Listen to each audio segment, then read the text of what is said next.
Welcome to the What I Meant to Say podcast. I'm your host, Wendy Jones, and I started these conversations because life doesn't give us do-overs.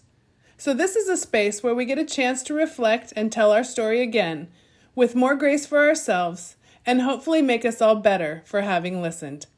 This week, I sat down with conscious performance coach Chris Plourde to talk about the authentic path to high performance. After leaving a career climbing the corporate ladder, Chris has spoken and educated executives on the physical, mental, and emotional aspects of wellness and life at companies like Disney and Equinox to help them find deeper meaning on the road of worldly success. Enjoy. There are some great takeaways for every point of the journey in this conversation. Well, I'm here today with Chris Plourde, and he is a conscious performance coach, and that caught my eye. So there's just a lot of things just in that job title that align with what I believe about high performance. And so I was really excited to have this conversation with you today. Great. So thanks for coming. Thanks so much for having me. Yeah. So what got you into the performance and performance coaching arena? Well, I was always, my whole background, 25 years, is started in the fitness industry. Well, a lot of corporate type of jobs first, because that's what I thought I had to do, and had that old programming of, become a great business-minded entrepreneur, or work for a great company, get good insurance, and you're going to be happy, right? And so I was always into sports, played college football, wrestling, and then endurance athlete as a mountain biker, cyclist, so on and so forth. And being a coach was something I've always done. It was just a part of what I did. And when I realized that, wow, I could actually get paid for this, right? And I did, and I remember taking my very first check and going, this feels really weird because this is something I love, and should I love what I do, right? and so that's how I got started. The fitness industry, coaching, training, being a presenter. I worked for a lot of different companies, certifying instructors all around the world. And then eventually it moved from the fitness into performance coaching for all areas of your life. So it became that transition of not just how fit can we get physically, but let's look at the mental aspects. Let's look at what drives us, the why behind it all. And so those same techniques just eventually transferred to business, to spirituality, to finance, to personal relationships with yourself and others. And that's how it the short version of how I love that, because all the people that as you go through these evolutions in your life, you tend to start, you get a community around you, right? That those people kind of align with your values, and everybody in that community, for me, we're always talking about it's all connected. You can't hold one thing out over here. It's not just like my body feels great. If your mind doesn't feel great, if your emotions aren't set right, if you don't have a routine that allows you to recover as well as push hard. But I love how your story, I can see why you would go in and be able to coach the entrepreneurs and the corporate structures, having been there before. Right. So was there something that you learned in that journey when you were on the corporate side of things that helps you go in and talk to companies like Disney and Tender Greens and those places you've been? Yeah, I mean, I think it's the bridge language. I grew up, we're in California now, but I grew up on the East Coast, and really understanding how people retain things. We were talking before this started, and we were talking about, planting the seed. And when they're ready to water that seed, whatever that is, they're ready to water, or when they're ready to take it in. And I think a lot of people that try to talk this holistic approach, they really they're in the ethers, and they're talking way too ungrounded. And so people are like, what do you mean? I don't understand, or you're too woo-woo, right? So I've made it kind of my, one of my tools is how can I meet them where they're at? And really speak so that it hits their heart, and they can understand where I'm coming from and where they're eventually coming from. So there's that emotional understanding of where they're at, not just talking to them. It's asking them the questions so that they can figure it out themselves. Yeah. Now, if you were talking to somebody who maybe didn't have that awareness, right? Yeah. That, like, they're feeling like, maybe we would say on a spiritual level, like ungrounded. Or, are there things that you can help them identify that put words to how they might be feeling in their day that your services could Right. help. Right? Well, I think it's just, it's first of all finding out where they're at. One Yeah. of the big questions I ask is, on a scale of 1 to 10, how full is your cup? And I'm talking all areas of your life, right? And I asked this when I was just in Mexico with 50 CEOs. It was, that same question. And majority of them, even though they're financially all set, they were all averaging about a 5 or 6. Right, and so the next question I have is, if you are only operating at a 5 or 6 on that 1 to 10 level, how much does your family get? How much does your business get of your full best version of yourself? Wow. Right, and then it's like, oh, wait a second, you mean my kids aren't getting the best version of me? And it's like a knife to the heart, right? So then it's like, how do we get your cup fuller in those 5 areas of your life that we mentioned before? And then we start to kind of just put up either the boundaries, or we start to add things in, we start to eliminate things. And, over time, we're building new habits, new neural pathways to get them to that place where they're operating at that 9 or 10 on a regular basis. Yeah. It's really, really, it's that question that just is like, yeah, I'm not doing the best version that I could be doing right now. Do you often find in those situations that it's more a combination of letting go more than picking up? Yes. When you're dealing with high performers, that's something I've run into a lot. Mm-hmm. Is that concept of like, how do you coach that? It's first of all, it's your identity is not, and I know you've dealt with this. Your identity is not wrapped up. It is not an athlete. Yeah. If you're a football player, volleyball player, that is not who you are. That's what you get to do and perform at a really high level at it. But there's more to you than just what you physically can do, right? And when they can understand that aspect and start to separate and go, oh, I don't need this to be happy, right? Yeah. Or I'm actually doing this, but I'm miserable. I might be at a really high level, but I'm not happy. Yeah. So that's the whole point of this is getting them to really focus on themselves, on their inherent worth, right? Yeah. Because I know for years as an endurance athlete, I would go through, every day I would suffer. I would make myself suffer because I needed to prove to myself every single day that I was worthy.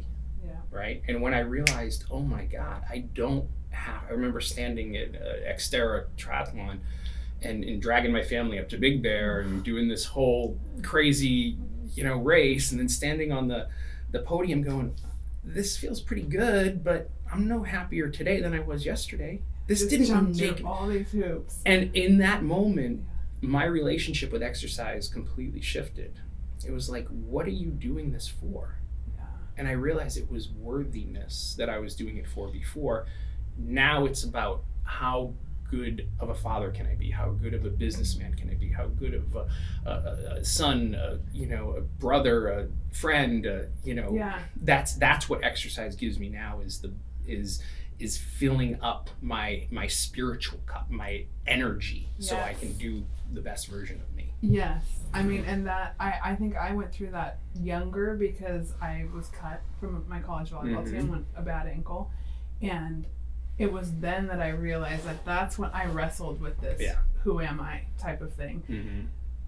But I realized really quickly how much I needed to still exercise. Right. And the paradigm shifted, and I've exercised like that since I was 20. Yeah.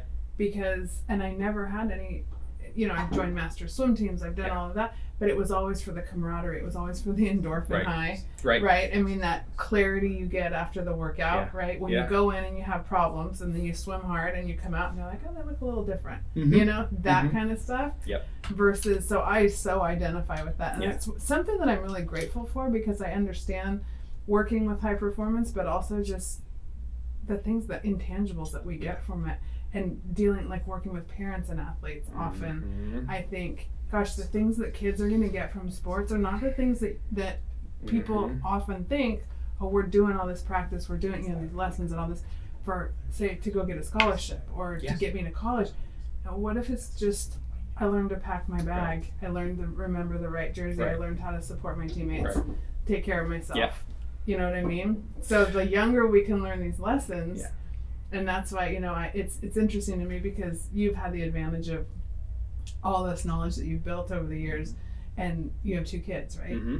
And I'm wondering like how having this knowledge has helped you with your relationships and in your parenting style. It's interesting. It's a great question because, what I've noticed, especially working with so many parents all over Los Angeles, is they'll be like, can you work with my son or my daughter? They're having a hard time, they're feeling burnt out, and I want them to do this, I want them to do that, I want them to go to this college. There's a huge projection of what the parents did not get when they were young, and they're trying to live it vicariously through their kids, which is, it's really doing more harm than good, right? And so I've seen that so many times in my career, right? Where it's like, well, is this for you or is it for them? So I'm very mindful of my kids and the way I used to push myself, that I don't put that same kind of pressure on them. I'm giving them nudges because they're meeting their resistance, and I'm giving them that little push. However, I'm making sure that I'm not forcing it or putting something that I wanted as a kid onto them. So I'll give you an example. My son, I remember one time, he's always loved the water. He'd go out in the waves and just kind of float and do his thing for hours. So when he was learning how to surf, I did do that one time. I was like, get back out there. You came off. I know you can do better. And I kind of gave him that extra push. This was years ago when he was probably like 11 or so. Okay. And so he had a really rough time of it. Like he took a couple on the head of the waves. He was fine. I could see him the whole time, but it really kind of spooked him out a little bit. And so he stayed out of the water for a good maybe year. He got in, but it wasn't like he used to. You could see that fear was there, and I was like, oh, what did I do? Right? Cut to another year later, we got him a surf lesson. His confidence is back, and now he just made the Manhattan Beach surf team. He's working at a surf shop. So they all come to it when they come to it, but I just realized what my part of that was. And I just wanted to, acknowledge that and go, okay, now I'm seeing it with my 10-year-old daughter. She's in that same timid, place. And I'm just like, you know what? I'm just going to hold that space for her to find the courage and just build up do my best to build up her self-esteem. Yeah. My wife and I. And so that she feels confident in herself. And when she's ready to go out in those waves, she's ready to go out in those waves. It's such a fine line too. It really is. It's like, one, it's super hard to watch your kids struggle. It's super, but the fulfillment that can come from just being a little bit uncomfortable. Right. How uncomfortable. That's right. It's like, and every personality is different. So it's that's one of the things I loved about learning about flow is just that challenge skills balance. Yes. And meeting when we find that challenge skills balance and we get that intersection right, like it is such a beautiful feeling. It really but is. You really do have to step outside your comfort zone. Right. This a hard thing to parent. Yeah. It's a really hard thing. Well, it's just maybe it's also sharing my experiences of the resistance that comes up. And going, oh, this is what I felt going through this aspect of my career, or this was scary for me, you know, and I'm trying my best to, because my parents never did, that emotional, like, I got this, like, suck it up, don't show your emotions, stop. I was a super sensitive kid, but growing up where I grew up, it was frowned upon. You can't cry, you can't do, you have to, like, man up, so to speak. And that wasn't necessarily the healthiest emotional environment I could have been around. And it wasn't until in my 30s where I was like, I got to undo what was done all these years and burn some new neural pathways. And it's going to take some effort to do that. Yeah, and it definitely is a generational thing. For sure. Like and that's one of my favorite, I'm really passionate about generational stories and like the way that we pass them down, because I think there's so much wisdom and there's so much good to take from, people who have come through such difficult times and they're tough, but that denying of your authentic self at such a cost. Yeah. Because there was so much addiction. Yes. There was so much hidden. There was so much shame. And so how do we break through? How do we take the tough thing, the toughness and the grit that came from that generation, and then kind of impose what we've learned with, letting go of the shame and working through things. You just said it. I think, I have a bunch of my friends are therapists, and they all talk about, the shame and guilt. I got one friend who's like, he's anything to do with shame and guilt, he's like, let's talk about this. Yeah. And one of the things he brings up all the time, Spencer Figeroua, he has this thing about, if you hold in the shame and the guilt and keep it in the dark, it grows in power. Yeah. It grows in power, and it overcomes you, and it comes out in ways you don't want it to. Once you give that shame and guilt, shame meaning you're messed up, guilt meaning I messed up, right? Or I'm a messed up person versus I did something wrong. Once you give that light, it starts to go away. Yeah. But it's a matter of naming it and saying, hey, this is what I'm feeling right now.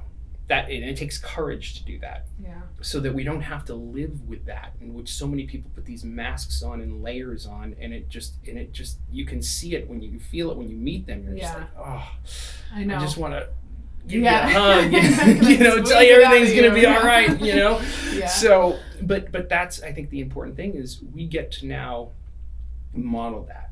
Yeah. Right? I think our stories, the things that we have been through, it's our duty, our purpose in life is to share those things. And if we can share what we went through and those hard times that we had in life, what did we learn? How did we grow? What are the lessons, like I said, right? What are the gifts that got unleashed on who we are? Unleashed, not made. They were already there. They got unleashed because you went through these hard times. Share those stories. You're giving people permission to do that on their own. So the story that was coming to me though is when I sat down with a friend just as I was going through my divorce, and it was actually a mom friend of one of Kate's friends' moms, and I literally was so ashamed, right? And thought I thought people weren't going to let their kids come to my house. I was that grew up just like that was not a thing that was ever going to happen to me. And I sat down with her and I told her what was going on, and she was so unfazed, compassionate, but so unfazed. And she said, this is my second marriage, right? And I was like, this light bulb went off, like, okay. One, I had the courage to be real about what I was going through. Right. And two, I got what I got back was not anything that I expected. Yeah. And it was so just affirming and like, it's okay. Yeah. Everything's going to be okay. And like the weight that lifted. And whether it's a divorce or a financial or a relationship problem, whatever it is, when you shine the light on it, that's right. It's like it's crazy how it just dampens melts. And how many people come out of the woodwork, like your friend, that just go, I got you, I've seen you, I've been through that. I want you to know that everything's going to be fine. Yeah. That's why it's so important to share. And it's just such a much free. I mean, it's a free way to live. Like it's freedom. Right. It's the true definition of freedom. So that's it. Yeah. Like that's why I do what I do. So people can experience, and I'm sure you too. So people can experience that internal freedom. Yeah. And it doesn't matter what you have. Yep. I mean, we all go through hard things where there's a lot of comparison out there in society right now. Like my hurt's worse than your hurt. Worse than it's like we're all. It's all relative. It's all relative. Yep. Right. And I get tired of why I've turned to podcasts, why I even started a podcast. This is I'm tired of hearing all of the stories on the news. Right. Like I know there's like a parallel universe going on out there because that's what my world looks like. But when I turn on the news, I'm like, that's not what the world looks like. And I'm like, so there's just I'd rather live in this world than get too absorbed. I'll know what's going on, but I don't want to. Yeah. And I think when we sink too far into that, we start to believe that stuff, and it becomes a self-fulfilling prophecy. So much so. And that's why we stopped watching the news. I check the news feed a couple times a day to read the stories that are important. But the narrative and the context in which it gets delivered, it's toxicity for the body. Not to mention what we put in our mouths. This is what we listen to and we hear and we read. Yeah. Right? So it's really important to choose how you're going to get your information so it doesn't become this all-consuming, nervous system overload, which you were talking about earlier, right? People are going, because a lot of people can feel so many different things that are going on in the world, and it's like, why do I feel like this all the time? Yeah. It's because of what you're getting fed. Yeah. And when you can shut that off and go, okay, what doesn't mean you can't be an advocate for what's happening in the world today. There's a lot of scary things happening. Sure. How we choose to hear it and listen to it and your stand on it is up to you.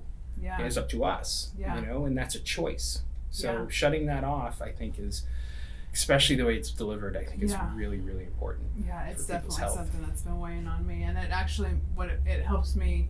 It brings me when we were talking about Brian McKenzie, right? So from XBT, we both have some experience with XBT, and then I met Brian there, and that was my first experience with breathwork, and it was such a game changer for me, because working with nervous systems, parenting, my fourth is on the autism spectrum, and like realizing what I learned from Brian helped him, but it really made me realize that everybody's nervous system is just looking to be balanced and regulated, right? Yeah, exactly. And our biology becomes our psychology. And that's like when he, over the years as I followed his stuff and worked with Emily Hightower, who also works with him at Shift, biology becoming your psychology just fascinated me.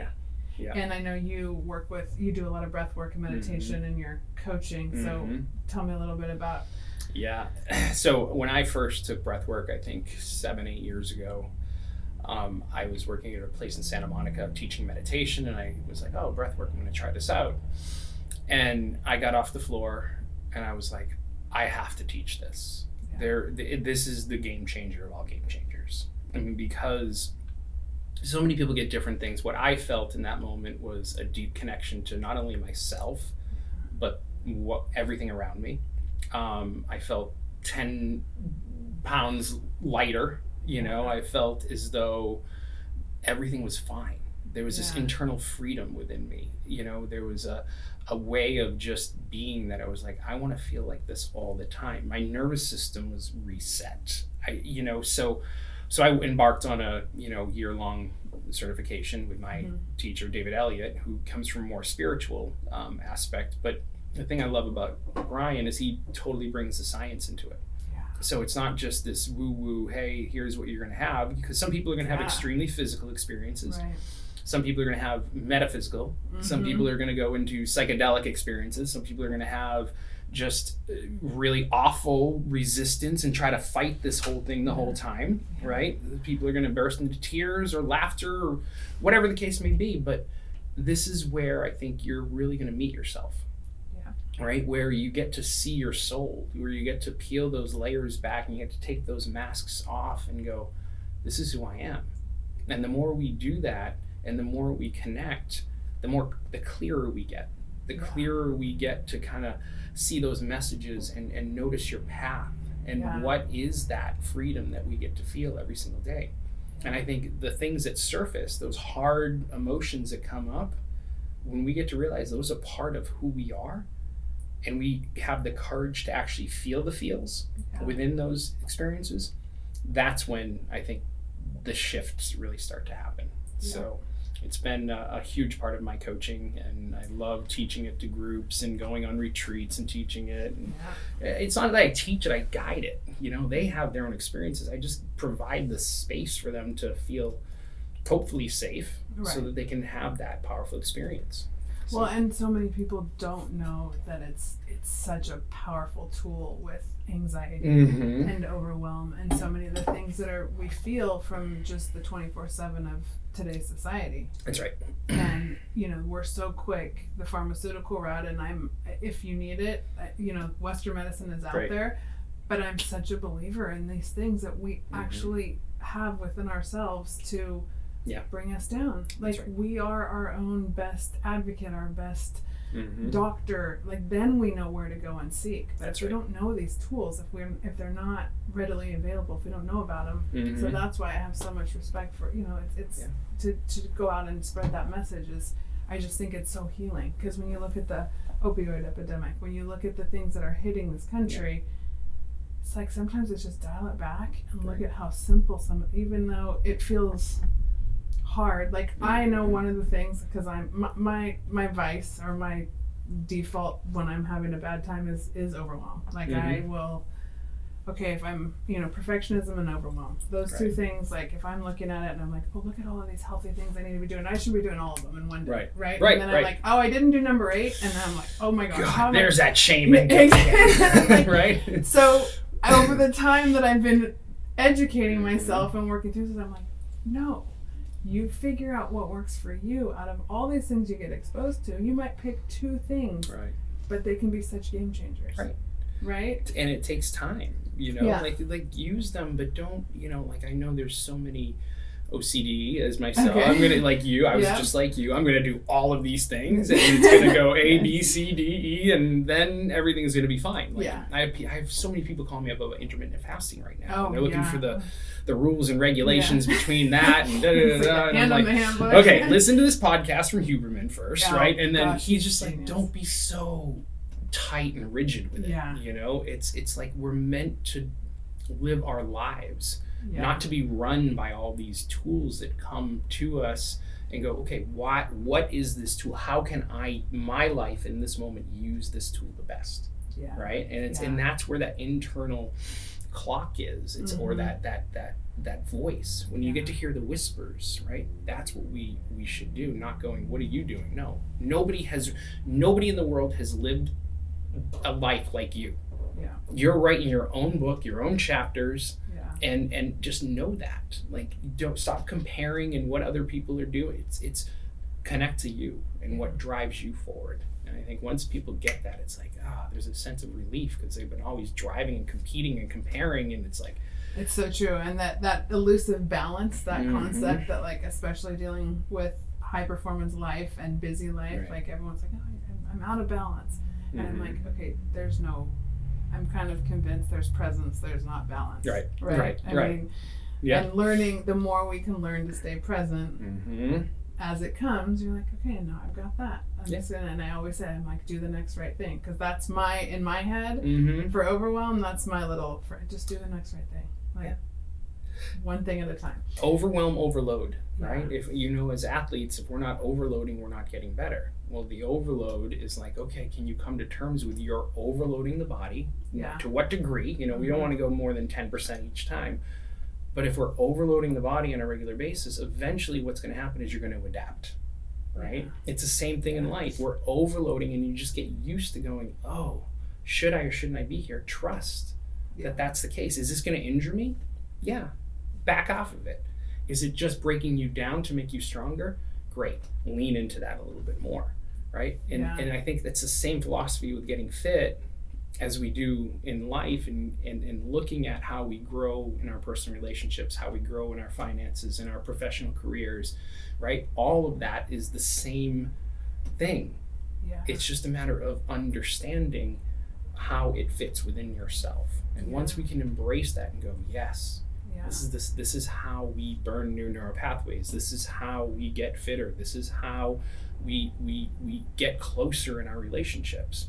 It's scary, but it is. But what you're describing is that concept of how you take a high performance lifestyle and decouple it from your sense of self-worth. Right. Because as long as that high performance lifestyle is tied to your worth, it leads to burnout.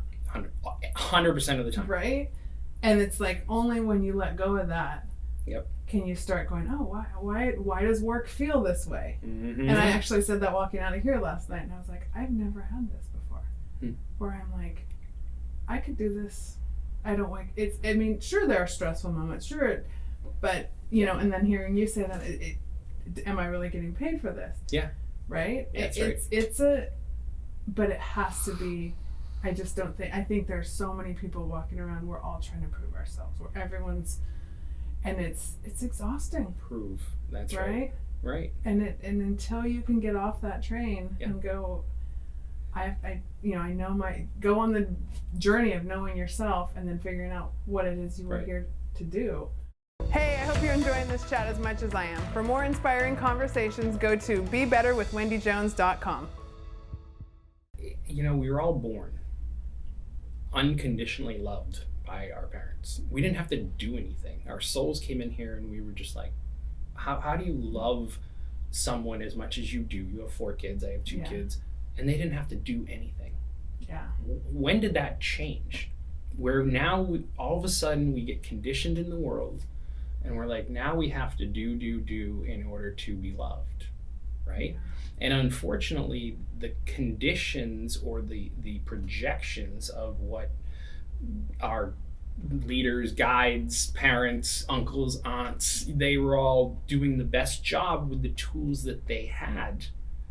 Right? And that's a freedom when you look at it like that. Yeah. You did the best job, Dad, Mom, with the tools that you had, right? Now we get to say, okay, maybe my idea of happiness working in a corporation wasn't actually my idea. That was their idea. Yeah. And my pleasing way wanted to do right by them, right? Growing up under their roof in the Catholic religion and all this and all that. Yeah. Now it's like, okay, wait, but this isn't working anymore. Yeah. I'm really not happy. Yeah. But you know what would make me happy? You know, it's exciting and you know, it's kind of scary at the same time. Is this, right? Yeah. And then we get to kind of follow that. Right. And how was that journey with your parents? Like when you went through that, you sound like you're describing something. Oh my God, are you kidding? Like they didn't, when I went into the fitness industry, right? Because I worked for all these major companies, Xerox and Enterprise Rent-A-Car and Disney. The safe route. You know, and they were like, oh, my resume was like, you're good, you're going to be set. And then when I decided to work in the fitness industry, right? And then it wasn't until, when they really got it, it wasn't until years in when I started traveling. They're like, oh, you're going to China, or you're going to, you know, oh, you're presenting there, or I'm training unfortunately, you're training what celebrity, or what, you know, that's when the light bulb started going off for them, unfortunately, right? Yeah. But it wasn't until that I showed a level of kind of pseudo success that they were finally embracing it. Until then, it was just like, are you sure? No, I don't know about this, you know. But it's their same way of self-look. When I told my mom, they think this mentality for a minute. When I told my mom years ago that I went to therapy, she started crying. She goes, what did I do wrong? What did I do wrong? Right? That was her first, but it's the same thing of, you should be going this route because I believe that everything is going to be fine and the world needs to see you as this perfect person making X amount of dollars, living in a house a couple blocks from us with X amount of grandkids, right? But it wasn't until I was like, no, I'm not coming back from California. I'm not going back to Boston. I'm staying here because I'm happy here. Now I have a wife and kids and a career that I love.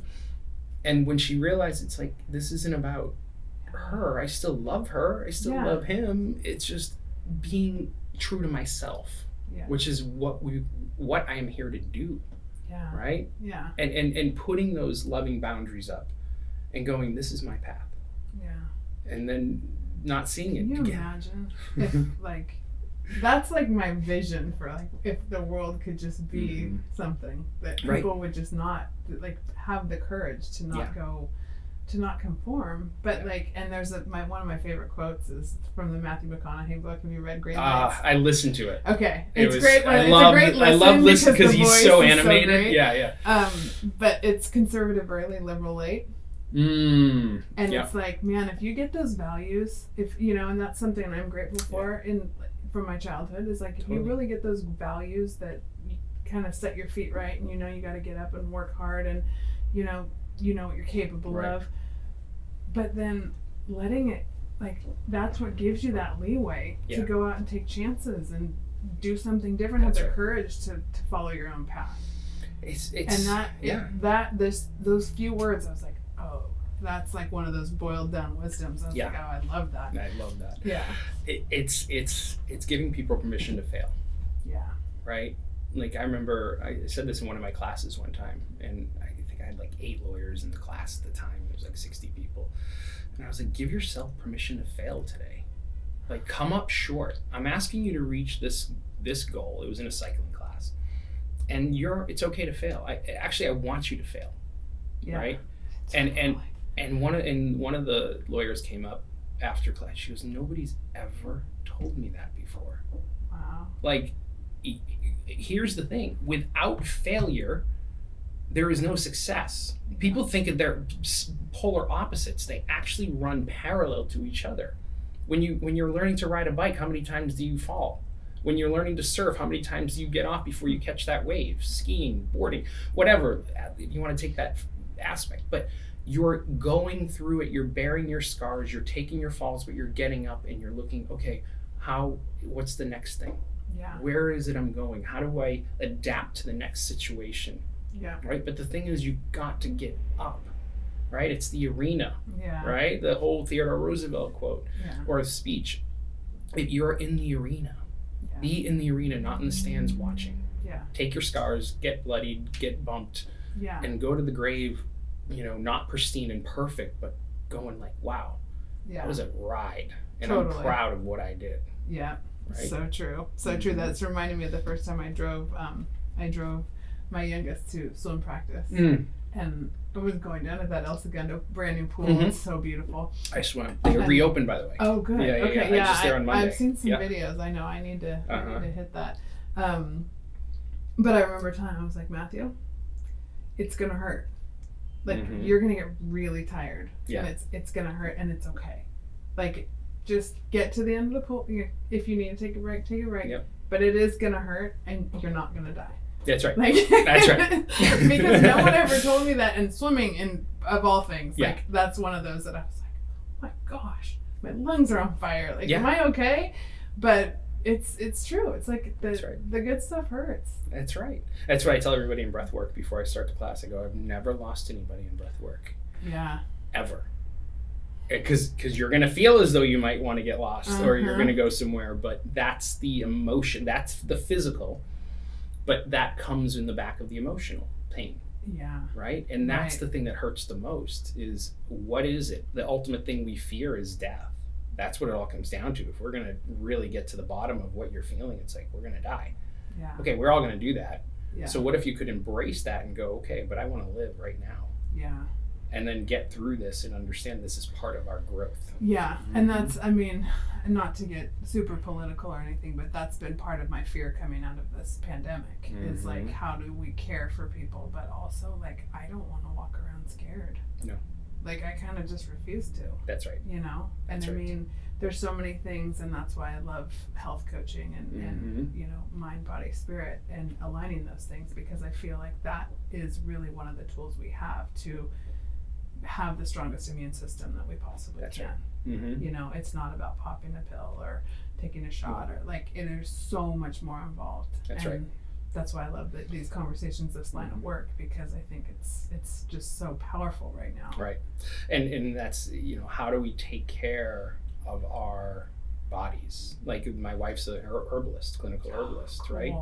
So the whole thing was, and she was just going, oh my God, my teachers are getting pulled off social media for teaching people how to keep their bodies safe. Not to wait until the vaccine comes out. If you did it, you had to do it. That's fine. But how do we really look at how can we maximize our health? 75% of the people in the hospital were I think more than that, were obese, right? Yeah. That from this, unfortunately, and they had one of the 5 major health risks that put them there. What if we could really look at it and go, well, let's put the effort into how healthy can we be right now, right? What are the things we need to keep topped off in our bodies, right? Let's look at that. Yeah. And if we can do that, we're going to be, again, not only just feeling good, but energetically moving towards what we want in life, as opposed to running away from what we don't want. And unfortunately, when you meet those people in fear, they're running away from and making decisions on what they don't want in life every single day. Yeah. I want my clients and my people in my community to say, this is where I'm going. That's the next mountain I'm heading towards. I might not know the exact path, but let's ascend. Yeah. Let's just start ascending and see what own unique path that is going to come and unveil itself for me in the just right times, in the just right ways. And the energy, even the energy that a little bit of fear, or reframing fear, I like into curiosity, but that the energy that gives you versus like trudging along. Yeah. I don't want to go over there, but every day looks the same. Every day, people get in a rut. There you have to have that ability to imagine and dream and press forward. even when you don't know That's right. exactly how it's going to go. That's right. And that's the entrepreneurial journey for sure. And we all, I've felt that. Yeah. We still do over the past couple of years. It doesn't mean there hasn't been fear present. It doesn't mean there hasn't been some sort of stuckness, It hasn't been like, oh my God, like I used to be in front of 400 people a week. Yeah. And then it went to like this camera. Yeah. And which is this is my first podcast in live, which is awesome, so everything has been on Zoom. I mean, since before the pandemic, and now it's like I'm so filled up because we get to like connect with people again. I get to teach live classes again. That's just who I am. I know some people love the camera, and they want to stay in their rooms the whole time, but that's not what I was designed to do. Yeah. I need to be in a room working with people, and that's that. Yeah. I know that about me. Yeah. So. Yeah. Mm-hmm. I'm definitely the introvert that loves people, and then I know I go. You got to go refill up afterwards, right? I bounce back and forth, but it's so good. So, as far as where people can find you, like, what are your favorite places to present? Like, do you big classes, small classes? Right. Well, I'm teaching online, but I'm also doing hybrid classes up in Santa Monica, a breathwork class Thursdays at noon at a place called Unplug. You can find me, on my website. I do corporate and groups and organizations. So people have me come in and either create their retreat or run a part of their retreat or whatever the case may be. I really want to kind of take the needs of what it is they're really looking, the messages and the results they want, and try to form something around that. Yeah. And then of course I do one-on-ones, so people looking for 6 months, a year, or if they're just looking for a session to do a coaching breathwork energy session, there's that too. Yeah. So. And everything is so related, so it's great to be able to meet people where they are, like you said, and form something around that, because all of these tools work. Yeah. They all work, and like I said, people will figure out what works for them. That's right. But the exposure that they get from some even one talk or one class, and then see where it goes from there. It's an insight. Like you said, you planted the seed. So, that's right. It's up to them to water. I'm not doing it for them. Yeah. You're not doing it for them. It's like when they're ready to hear it, to see it upon themselves and see the power they really have, and meet that with courage and go, okay, this is what I'm willing to change right now. I'm ready to step into my power. When they get that and they have that ability to do it in an instant, that's when the life starts to come back inside. Yeah. And it can be at any age. Don't you fully believe that? But there's times when you were at your peak in your 20s, 30s, and then you had a drop maybe midlife, and now it's like finding it again, but it's not climbing the mountains you used to climb. It's climbing a whole new mountain. I remember my grandfather, he passed years ago, but he was just like, I just want to get back to that mountain that I was once on, when his health was declining. And it was like, no, but Grandpa, you have a whole new mountain that you've never climbed before that you get to climb with a whole different rules and regulations, and you get to step into that now and stop looking at what you used to do, what is in front of you now. Yeah. That's a good one for... It's a good one for aging athletes. It's a good one for entrepreneurs. Like everything, there's always another lesson to learn. That's right. Yeah. The last question that I just love to ask is if you could give advice to your younger self. What would that one or two little pieces of advice? Yeah. My younger self would be like, just fall in love with the journey of becoming your greatest self. It's not about the destination. I used to hit goal after goal after goal and not really sharing the wins as much and go, okay, look what you just did. And I was like, okay, move on, what's next? And not being able to really take in that energy of being proud of yourself, being grateful for who we are, who I am. And if I can tell them, just slow down a little bit and just take in these moments, because they're going to go by in a heartbeat. I know. I always tell my kids it's the first 21 years seems to take forever, and then the 20 after that are like 5 minutes long. That's right. I can't believe my kids are as old as they are right now. I know. So, yeah. So. Well, thank you so much for doing this today. Thank you. And I hope we can connect again. We're local, so now we got a new connection. Let's go surfing. Yeah, we're good. For sure. So, all right. Thanks for having me. Yeah, absolutely. All right. Thanks for joining us for the What I Meant to Say podcast. For more real conversations like this one, come on over to the Be Better community at www.bebetterwithwendyjones.com, a place for athletes and parents to grow and find meaning behind what we do every day so that we can be strong on our own and better together.